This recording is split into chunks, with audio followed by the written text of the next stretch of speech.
qanashuvchi ajab sovuq kun edi. Sevgimizning guvohi tunji yaqin qamar edi.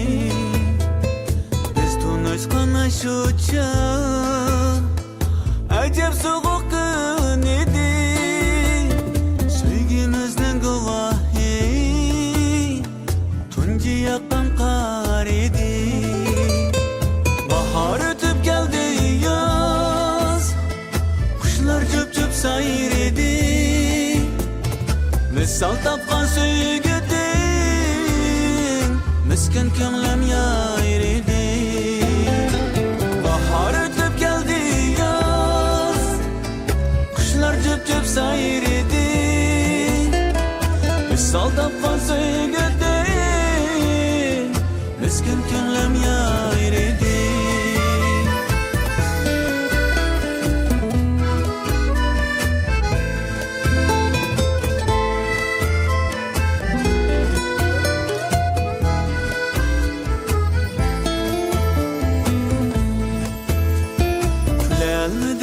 Lekin kısmet gözlerimni yaşladı.